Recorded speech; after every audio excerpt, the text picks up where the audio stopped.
شروع اللہ کا نام لے کر جو بڑا مہربان نہایت رحم والا ہے۔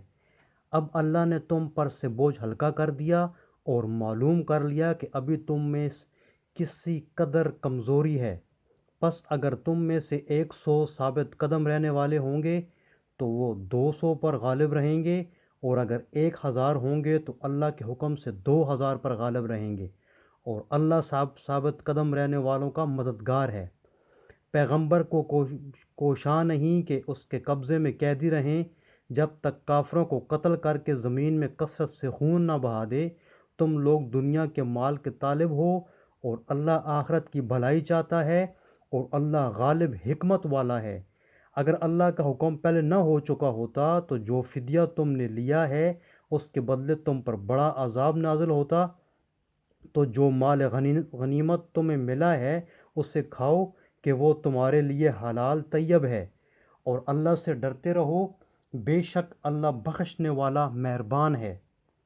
اے پیغمبر، جو قیدی تمہارے ہاتھ میں گرفتار ہیں ان سے کہہ دو کہ اگر اللہ تمہارے دلوں میں نیکی معلوم کرے گا تو جو مال تم سے چھن گیا ہے اس سے بہتر تمہیں عنایت فرمائے گا، اور تمہارے گناہ بھی معاف کر دے گا، اور اللہ بخشنے والا مہربان ہے۔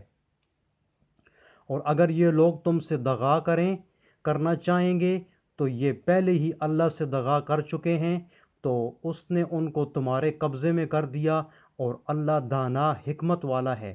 جو لوگ ایمان لائے اور وطن سے ہجرت کر گئے اور اللہ کی راہ میں اپنے مال اور جان سے لڑے، وہ اور جنہوں نے ہجرت کرنے والوں کی جگہ دی اور ان کی مدد کی، وہ آپس میں ایک دوسرے کے رفیق ہیں۔ اور جو لوگ ایمان تو لے آئے لیکن ہجرت نہیں کی، تو جب تک وہ ہجرت نہ کریں تم ان کو رفاقت سے کچھ سروکار نہیں۔ اور اگر وہ تم سے دین کے معاملات میں مدد طلب کریں تو تم کو مدد کرنی لازم ہے، مگر ان لوگوں کے مقابلے میں کہ تم میں اور ان میں صلح کا عہد ہو مدد نہیں کرنی چاہیے۔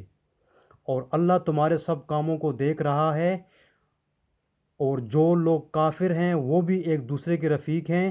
تو مومنو، اگر تم یہ کام نہ کرو گے تو ملک میں فتنہ برپا ہو جائے گا اور بڑا فساد مچے گا۔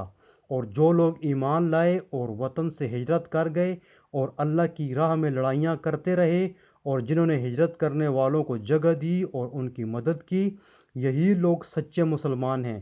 ان کے لیے اللہ کے ہاں بخشش اور عزت کی روزی ہے۔